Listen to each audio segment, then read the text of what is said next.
नमस्कार विद्यार्थी मित्रांनो, मी प्राध्यापिका राधा तिवारी गोसे वाणिज्य महाविद्यालय वर्धाच्या ई लर्निंग प्लॅटफॉर्म मध्ये तुम्हा सगळ्यांचे स्वागत करते। विद्यार्थी मित्रांनो, मागच्या भागांमध्ये आपण कंपनीच्या निर्माणाच्या ज्या वेगवेगळ्या 4 अवस्था आहेत त्यांचा अभ्यास करायला सुरुवात केली होती। त्यामध्ये पहिली अवस्था प्रवर्तनाची, दुसरी नोंदणी किंवा समामेलनाची आणि तिसरी अवस्था म्हणजे भाग भांडवल उभारणीची अवस्था आपण पूर्णतः अभ्यासलेली आहे। आता काही विद्यार्थ्यांच्या मनामध्ये प्रश्न येईल की आपण तर तेव्हा म्हटलं होतं की 3च अवस्था आता घ्यायच्या आहे, मग आपण 4 पुन्हा का अभ्यासतो आहे? तर युनिव्हर्सिटी मध्ये अजूनही ज्या गाईडलाईन्स येत आहेत तुमच्या सिलेबस साठी त्यामध्ये जुनीच बाब अजूनही फॉलो केलेली आहे, म्हणून आपण सुद्धा 4 अवस्थांचा अभ्यास इथे करणार आहोत। तर 3 अवस्थांचा सखोल अभ्यास झाल्याच्या नंतर आजची आपली चौथी अवस्था आहे व्यवसाय प्रारंभनाची अवस्था। तर व्यवसाय प्रारंभन या अवस्थेमध्ये आपल्याला काय बघायचं आहे किंवा व्यवसाय प्रारंभन हा शब्द तुम्ही याच्या पहिले ऐकलेला आहे 2-3दा। मग कुठे ऐकला? तर आपण एकदा व्यवसाय प्रारंभन प्रमाणपत्रासंबंधी एका व्हिडिओमध्ये माहिती घेतलेली आहे आणि मागल्याच व्हिडिओची जर आपण गोष्ट करायला गेलो तर त्यामध्ये पण व्यवसाय प्रारंभनाच्या आपण काही अटी बघितल्या होत्या। तर त्याच बाबी संबंधी आपण इथे म्हणू शकतो की वरील सर्व प्रक्रिया म्हणजे आपण ज्या 3 अवस्था पार केल्या त्या पार केल्यानंतरही जोपर्यंत व्यवसाय प्रारंभन प्रमाणपत्र मिळत नाही तोपर्यंत कंपनी व्यवसाय सुरू करू शकत नाही। म्हणूनच कंपनीच्या नोंदणीच्या ज्या 4 अवस्था आपण बघतो त्या नोंदणीच्या अवस्थांपैकी ही सगळ्यात शेवटची अवस्था समजली जाते आणि कंपनी कायदा 2013च्या कलम 1 अनुसार भाग भांडवल धारण करणाऱ्या कंपनीला जोपर्यंत व्यवसाय प्रारंभन प्रमाणपत्र मिळत नाही तोपर्यंत ती कंपनी किंवा संबंधित कंपनी आपला व्यवसाय सुरू करू शकत नाही। आणि मग आपण जोपर्यंत म्हणजे व्यवसाय सुरू करू शकत नाही ही बाब आणि जोपर्यंत संचालकाद्वारे कंपनी नोंदणी अधिकाऱ्यासमोर कंपनीच्या नोंदणी कार्यालयामध्ये जाऊन शुल्कासहित नियम 2014च्या अंतर्गत निर्धारित शुल्कासहित जे की मी पहिले पण सांगितलं फॉर्म नंबर 21 मध्ये आपण हा पण नमुना मागे बघितलेला आहे। फॉर्म नंबर 21 काय आहे ते त्या फॉर्म नंबर 21 मध्ये जोपर्यंत संचालक असं घोषित करत नाही की पॉइंट नंबर 1 जसं मी बोलतेय तसं पॉज करून तुम्ही लिहत पण चालू शकता। काय आहे मुद्दा नंबर 1 की घटनापत्रकातील प्रत्येक अर्जदाराने भागांच्या त्या मूल्याचे शोधन केले आहे ज्याबद्दल त्याने आपली सहमती दर्शवली होती। म्हणजे मुद्दा पहिला काय आहे की संचालकाने कंपनी नोंदणी मुद्दा पहिला म्हणजे काय मुख्य बाब आहे ही की संचालकाने कंपनी नोंदणी अधिकाऱ्याकडे कंपनी कायदा 2014च्या अंतर्गत शुल्कासहित एक फॉर्म नंबर 21 भरायचा आहे आणि त्यामध्ये घोषित करायचं आहे। काय घोषित करायचं आहे ते आता बघतोय। तर पहिलं घोषित करण्याचं वाक्य काय आहे किंवा घोषित करण्याची बाब काय आहे की घटनापत्रकातील प्रत्येक अर्जदाराने आपल्याद्वारे जितक्या भागांकरिता सहमती दर्शवल्या गेलेली आहे त्याची जी काही राशी त्याची जी काही अमाउंट किंवा मूल्य आहे त्याचं शोधन केलेलं आहे किंवा पेड केलेलं आहे पेमेंट केलेलं आहे अशी स्वीकृती दर्शवणारी माहिती तिथे असली पाहिजे। मुद्दा नंबर 2 सार्वजनिक कंपनीच्या बाबतीत कंपनीचे परिदत्त भाग भांडवल म्हणजे paid up share capital 5 lakh रुपयांपेक्षा कमी नाही व खाजगी कंपनीच्या बाबतीत 1 लाख रुपयांपेक्षा कमी नाही या रकमेचे सत्यापन म्हणजे कमी नाही आहे व आमची जर सार्वजनिक कंपनी आहे तर आमचं परिदत्त भाग भांडवल 5 लाख रुपयापेक्षा कमी नाही किंवा जर आपली खाजगी कंपनी आहे तर परिदत्त भाग भांडवल 1 लाख रुपयापेक्षा कमी नाही हे सत्यापन झालेली प्रत द्यावी लागते। आणि सत्यापन कोण करणार आहे तर कंपनीचा सचिव किंवा चार्टर्ड अकाउंटंट किंवा कॉस्ट अकाउंटंटच्या तर्फे या प्रतीचं सत्यापन करून घ्यायचं आहे। आता 2-3 शब्द इथे नवीन आले ते सगळ्यात पहिले तुम्हाला अगदी लवकर तुमच्या डोक्यामध्ये घुसेल. आता सत्यापन करणं म्हणजे काय?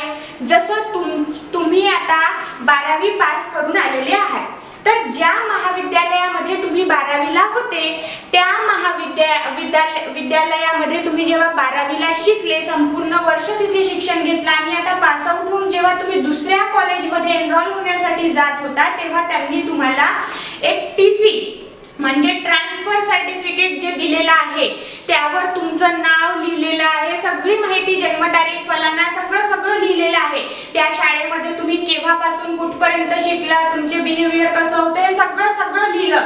आणि त्याच्यानंतर शेवटी त्या संबंधित 12वीच्या महाविद्यालयाचे जे कोणी प्राचार्य असतील त्यांनी तिथे आपली सही करून शिक्का मारला.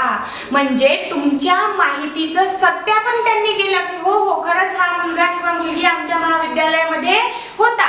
आणि मग त्या महाविद्यालयामधून तुम्ही 12वी केलेली आहे याची प्रत ती निर्माण झाली, सत्यापित प्रत, तुमचं ट्रान्सफर सर्टिफिकेट. आता यावरून सत्यापन काय असतं, म्हणजे एखाद्या वरिष्ठ अधिकाऱ्याचा सही शिक्का जेव्हा होतो, म्हणजे त्याच्याद्वारे प्रमाणित केल्या जाते की ही बाब सत्य आहे. आता तुम्हाला सत्यापनाचा अर्थ कळलेला असेल. तर आता सत्यापन आपल्याला आपल्या कंपनी कायद्याशी समजून घ्या.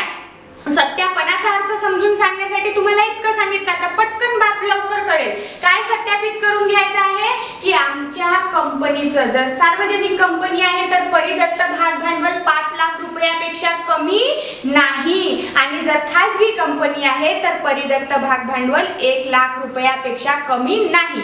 मग मान्य केलं मी की हो कमी नाही, पण हे प्रमाणित कोण करेल, सत्यापित कोण करेल? तर तिथे मग सही शिक्का कोणत्या व्यक्तींचा राहू शकतो? प्रमाणकाचा अधिकार कोणाला आहे? तर कंपनीच्या सचिवाला, चार्टर्ड अकाउंटंटला किंवा कॉस्ट अकाउंटंटला तिथे सही लावून किंवा सत्यापित करण्याचा अधिकार सांगितलेला आहे.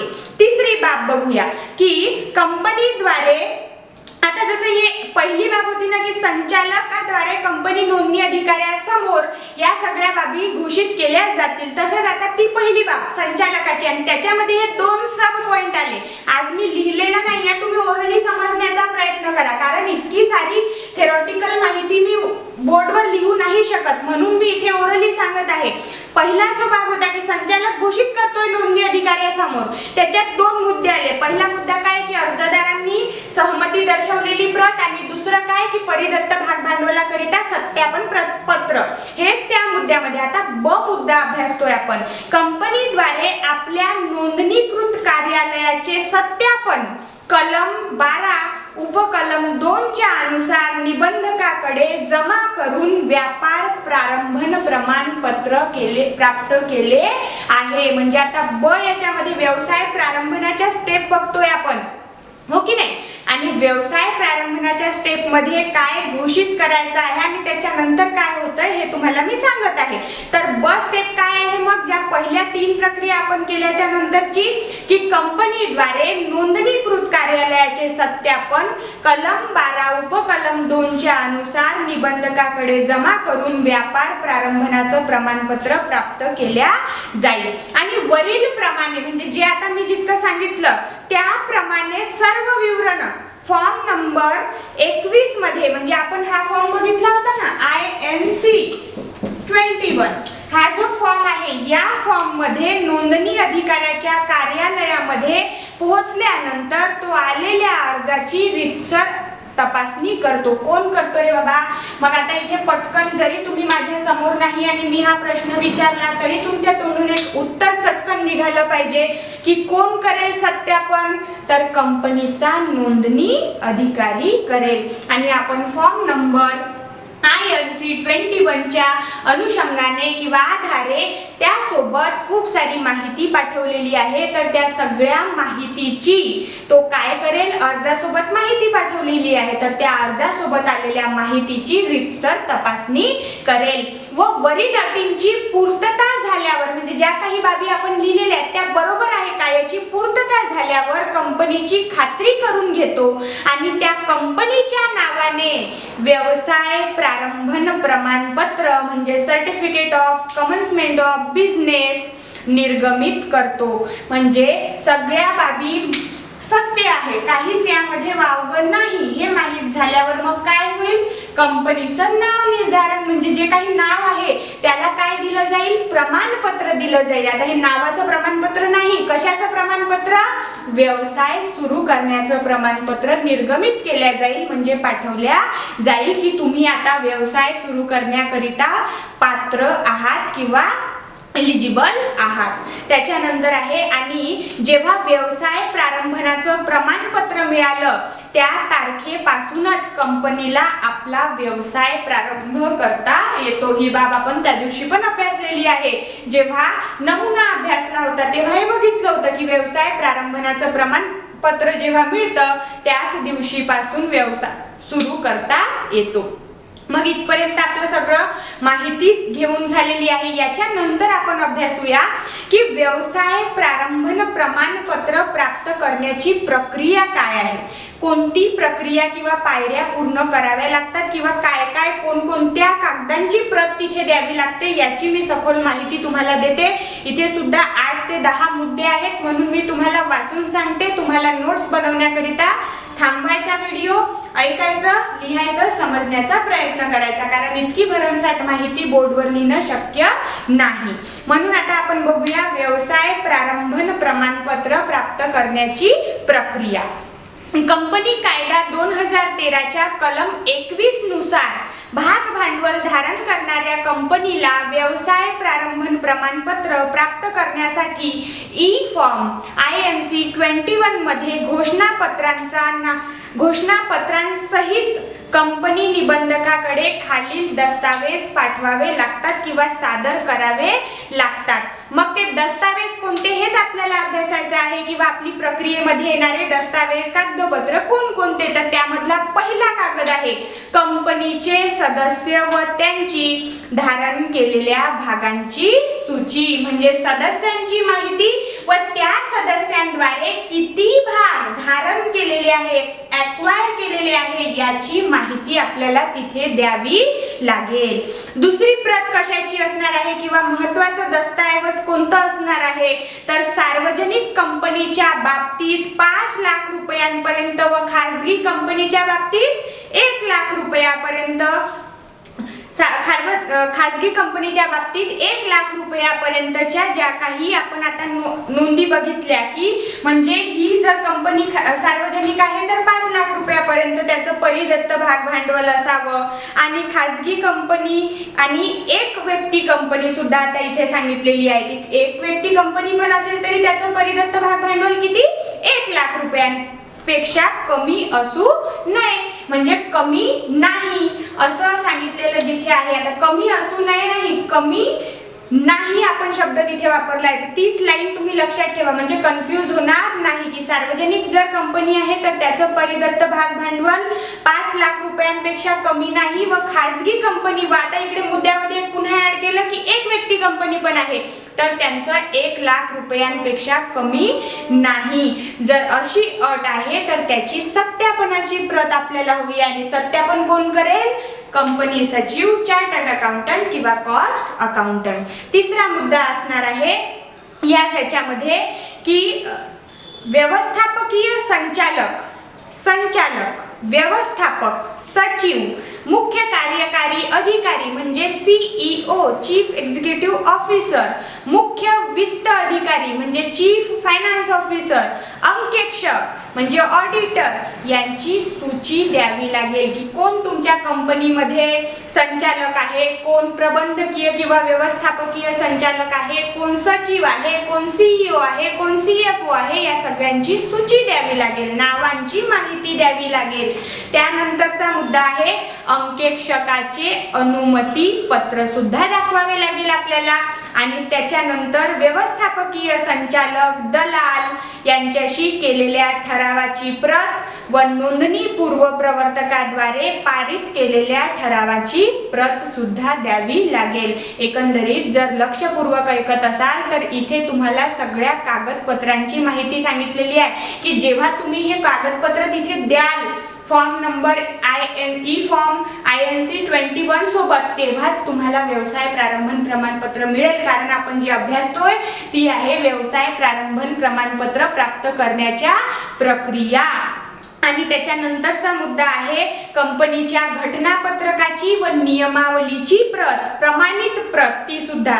त्याच्यानंतर आहे कंपनीद्वारे केलेल्या किंवा केल्या जाणाऱ्या प्रारंभिक खर्चाचं विस्तृत विवरण. जे काही खर्च प्रारंभिक करारांद्वारे किंवा प्रारंभिकरित्या केलेलं असेल त्याचं विस्तृत विवरण तिथे द्यावं लागेल. आणि शेवटच्या मुद्द्यांमध्ये येतं की कंपनीद्वारे केल्या जाणाऱ्या प्रारंभिक करारांची नोंद घ्यायची आहे, आपल्याला खर्चांची नोंद घ्यायची आहे. त्यानंतर आहे कंपनी निबंधकाकडून व्यवसाय प्रारंभन प्रमाणपत्र प्राप्त करण्याशी संबंधित केलेल्या घोषणेच्या अनुमोदनासंबंधी संचालक मंडळाद्वारे पारित प्रस्तावाची प्रमाणित प्रत आपल्याला तिथे जोडायची आहे. म्हणजे कंपनी निबंधकाकडून व्यवसाय प्रारंभन प्रमाणपत्र प्राप्त करण्याशी संबंधित ज्या ज्या घोषणापत्रांचे अनुमोदन संचालक मंडळाद्वारे केल्या गेलेल्या आहेत त्याची सुद्धा प्रत तिथे जोडायची आहे. आणि शेवटचा मुद्दा आहे ना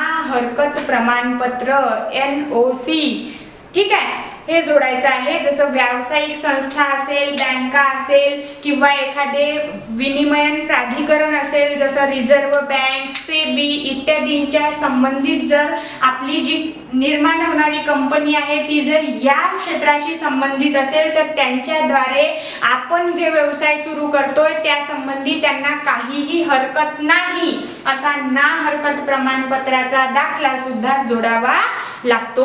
आणि जितके काही प्रमाणपत्र किंवा कागदपत्र मी आतापर्यंत तुमच्या समोर सांगितलेले आहे मुद्द्यांच्या रूपांमध्ये, जेव्हा या सगळ्या कागदपत्रांची पूर्तता केली जाते किंवा कागदपत्रांची प्रत जोडली जाते तेव्हा व्यवसाय प्रारंभन प्रमाणपत्र या सगळ्यांचं सत्यापन करून प्रमाणित करून बरोबर आहे की नाही याची जांच पडताळ करून तुम्हाला नंतर कंपनी नोंदणी अधिकाऱ्याद्वारे प्रमाणपत्र निर्गमित केलं जाते. शेवटचा अगदी छोटासा मुद्दा आहे व्यवसाय प्रारंभन प्रमाणपत्र प्राप्त न केल्यास दंड सुद्धा होऊ शकतो. म्हणजे व्यवसाय प्रारंभन प्रमाणपत्र प्राप्त न करता व्यवसाय सुरू नाही करायचा असं सांगितलेलं आहे, पण एखादा अतिहुशार प्राप्त नाहीच केलं तर त्यांच्याकरिता दंडाचे सुद्धा प्रावधान आहे. तर ते काय आहे ते सुद्धा बघून घेऊयात.